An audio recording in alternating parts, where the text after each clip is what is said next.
Hey guys, Eustace here. I'm gonna do another video today, but I couldn't decide on what topic I wanted to do today, so I set up this wheel with everything that's going on right now. I'm not I'm not sure what my chances are here, but we'll give it a spin anyway.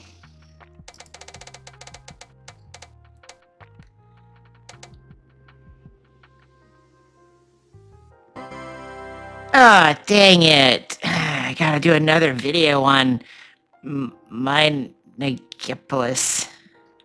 I hate Minneapolis in Minnesota. Want to go somewhere else?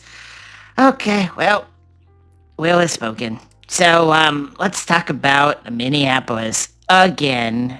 I'm so tired of Minneapolis. Something else happen, please. Somewhere, please. Okay, so what's going on? All right, we've got Miss Caroline Levitt here, and she's going to talk about what's going on with Donald Trump. He had a call with Tim Walz and Mayor Fry to discuss toning down the temperature, I guess, something like that. So let's see what she had to say. To being there, to meeting with the great people of Iowa, but also lawmakers as well. Jake. Caroline, a couple quick questions. First, does the president remain fully confident in Kristi Noem's ability to lead the DHS? Yes. And then just secondly, just on that Wall Street Journal reporting that we saw yesterday, the president said at some point that the immigration enforcement officers would leave Minneapolis. Did the Saturday killing of Alex Preddy expedite that withdrawal at all? To your first question, the answer is yes. He still has confidence and trust in Secretary Noem. To the second question, I would point you back to what I said earlier. If Governor Walz and Mayor Fry implement these common sense cooperative measures, CBP will no longer be needed to support ICE on the ground in Minnesota. ICE and local law enforcement will peacefully work together as they are effectively doing in so many other states and jurisdictions to remove violent criminals from American neighborhoods across the country. Did Walz ask the president to remove the immigration enforcement officers? He asked the president to scale down, and the president reiterated what the president put out in his statement yesterday and what I'm sharing with all of you as well. I would just add on this level of cooperation a few statistics that I think are very important. 7 of the top 10 safest cities in the United States cooperate with ICE. And we've seen historic turnaround in safety in cities that have chosen to cooperate with ICE, that are not just led by Republicans, but also look right here in Washington, D.C. We had a great level of cooperation with Mayor Bowser and the local government, and we have been able to remove thousands of illegal aliens from the District of Columbia, where you all live, so you can thank President Trump for that. The murder rate in Washington, D.C. has plummeted as a result. There were no riots, there were no protests, nobody was tragically killed as a result of that level of cooperation between federal and local authorities. And again, that's all the president is asking for in Minnesota. It's totally common sense. So I feel like this is common sense.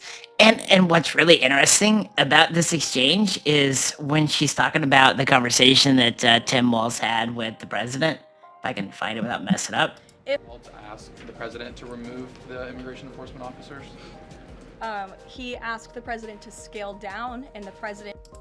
So why didn't he ask him to completely remove ICE and Border Patrol from Minneapolis and Minnesota? Why did he just ask him to scale it down? Like, that's suspicious.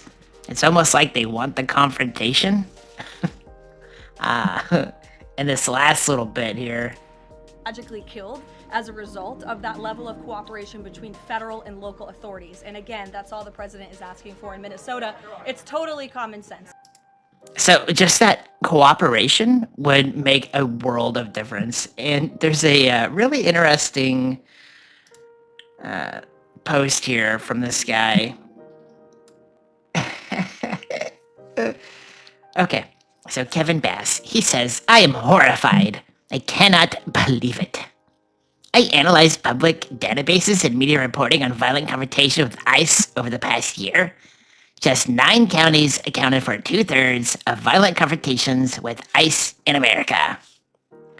So, only 9 counties in the entire country is twice the violent confrontations of the remaining 3,134 counties combined. Oh my Jesus. Hey, where do you think those counties are at, guys? I'm just curious. Just asking questions. We've got Seattle, Portland, San Francisco, Los Angeles, Denver, Chicago, Newark, what the fucking, New York City, and Minneapolis. Aw, duh. Who'd have thunk it? Very interesting. Anyway, moving on. Border czar Tom Homan holding a productive meeting with Minneapolis Mayor Jacob Frey yesterday as the Trump administration works to de-escalate tensions in Minnesota. It comes as a man rushed Congresswoman Ilhan Omar during a town hall meeting, spraying her with an unknown liquid as she called for DHS Secretary Kristi Noem to resign. Matt Finn joins us live in Minneapolis with the details. Good morning, Matt. Good morning, guys. A 55-year-old man was arrested and I have to preface this with I don't want any violence to come to anybody. I'm glad that she's okay. However, there's a lot of conspiracies going on right now that this was all staged. It's very interesting that you'd have a guy up front, literally the closest to you, to spray you with a unknown liquid. Just saying. charged after video appears to show him walking up to Congressman Omar and spraying her with liquid out of a syringe.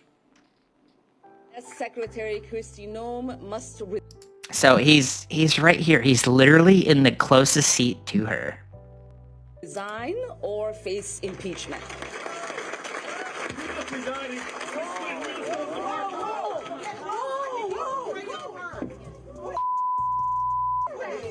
I don't know. So the leading theory right now is, and I haven't looked today. I should have looked first, but the leading theory is it was some sort of like bacon grease or something. Because Ilhan Omar is Muslim, so you know it's funny. I mean, that's not funny. You guys, you shouldn't attack people because of their beliefs. Oh my God, he sprayed something on her. I need a napkin to know nothing. No, we'll go. No, we will continue. No. Ilhan, you need to go get checked. So, logically speaking, if I was a public figure and I had someone squirt an unknown liquid on me out of a syringe, I would immediately go to the hospital, get some sort of poison control involved. But the fact that she wanted to just keep speaking like it was no big deal, I think plays into that whole conspiracy theory that she was in on it or set it up or something. Anyway, it'll make sense. I'll come back. I'll circle back. We will continue. Not gonna get away with it. Now, it's not clear what the liquid is. The attack happened at Omar's town hall here in Minneapolis last night. Omar was angered and shaken, but apparently mostly unharmed. Security tackled the man identified as Anthony James Kazmarchuk and walked him out of the room. He was charged with third-degree assault. Representative Omar saying he was an agitator. Now, the frightening incident happened shortly after border czar Tom Homan announced he had meetings with Governor Walz and Minneapolis Mayor Frey here in Minnesota. Homan writing, "Today I met with Governor Walz, Mayor Frey, and top law enforcement officials to discuss the issues on the ground in Minnesota. We all agree that we need to support our law enforcement officers and get criminals off the streets. While we don't agree on everything, these meetings were a productive starting point, and I look forward to more conversations with key stakeholders in the days ahead." Now, President Trump has laid out a plan for what he says will end the chaos here in Minnesota, which in part requires Minnesota to turn over criminals for deportation. But Mayor Frey doesn't seem willing to play ball, also writing that I made it clear that Minneapolis does not and will not enforce federal immigration laws and that we will remain focused on keeping our neighbors and streets safe. City leaders will continue to stay in conversation with Mr. Homan and his team. So not clear what the path is moving. Yep. And that's pretty much the gist of it. So you had President Trump went and spoke with Tim Walz, and they made a couple concessions, and then he sent in his bulldog, Tom Homan, to go talk to Tim Walz and Chicken Fry. And, and you saw what this stupid idiot said. That they're just not going to cooperate with him. Which, if I pull this back up, you can see what do all these places have in common, guys? I wonder. And with Ilhan, so circling back to this, so what's interesting about this whole situation with her is this whole thing has come to light after it's been exposed that, well, one, she's being investigated by the DOJ for potential fraud on how she made her millions of dollars seemingly out of nowhere and very quickly. And they, let's see, was it Benny? Yeah. So Benny Johnson. Why is it always the YouTube journalists finding this stuff? This is just outrageous. Anyway, so Ilhan's, I'll call it a stunt, happened after Benny had uncovered her winery business, or husband's business, whoever's, and how it basically doesn't exist. It's a winery for all the daycares and transportation businesses and healthcare facilities and for Somalia. So they get that Somalian wine. This is a good clip. I'll play it. Okay, so look Ah! at this. Here's Ilhan Omar's financial disclosure from the Congressional Record, year 2023. I want to bring your attention to this company right down here, Est Crew LLC. This is a winery in Santa Rosa, California. It's not doing that well. The total value of the winery is listed at $15,000, and Ilhan Omar's barely making any money off of it at all. Hardly enough to pay a parking ticket. Okay, that's fine. Nothing really mysterious there. Businesses fail all the time. But go ahead and look at her filing for 2024, and you'll find that Est Crew Winery, the same company in the same location, is now worth $5 million. Wow. Let's see if we can buy some Est Crew Winery. I want to buy some Est Crew social wine. media Facebook page. You'll see here that the last post, oh no, was in 2023. So let's go ahead and check their official website. So I'm sure I can go and get some of their wine, right? Well, they don't have any activities here, so maybe I can just go to their location and buy some of their wines, or maybe give them a call. Let's try and go to their location here. This is an empty parking lot. Doesn't actually look like an operational business. It certainly isn't the same name. So, okay, let's go ahead and give them a call. See if maybe they pick up. Let's go ahead and call the number on the webpage. Let's go ahead and give them a call and find out. Oh no, user busy. Oh no. Okay. Well, I've done this like 20 times today. Okay, so that didn't work. Is there any wine? Oh, there are no wines. You wanna know why? Because this is a fake company. Uh-oh. Ilhan's husband accused of swindling investors in a California winery. Uh-oh. They stole millions from cannabis growers. Cannabis growers? Here's the lawsuit right here saying that Tim Minette was Ilhan Omar's third husband, no relation. How did Minette get this relationship? Well, the current Attorney General of Minnesota, Keith Ellison, used to work for him. Isn't that curious? Keith Ellison, the same guy who refuses to look into any of the Somali fraud. So this company was sued for being a fraudulent company. And the New York Post says the exact same thing, as the House is now probing the mystery of Ilhan Omar's skyrocketing wealth.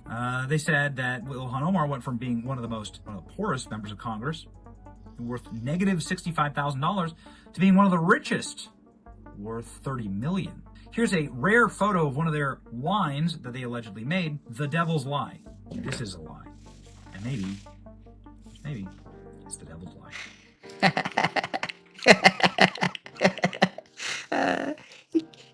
make this stuff up. It's just so dumb. It's so dumb. Does this website still work? Crew. Wines?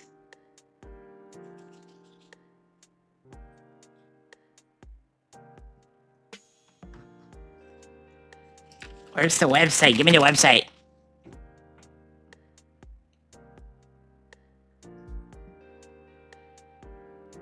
This can't be it, right? No, this is crew. This crew. Is that one? S crew. Okay, well they're open now. Oh no! Ah! The website doesn't work anymore, guys. Well.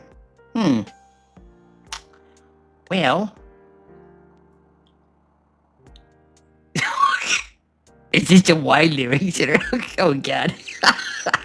I love it. Oh, it's so good. Alright, okay, maybe Minnesota's not so bad. It's like an infinite supply of content. I kinda like it, actually. Oh gosh, okay, bye. Thanks for watching, I guess. I don't know what I'm doing.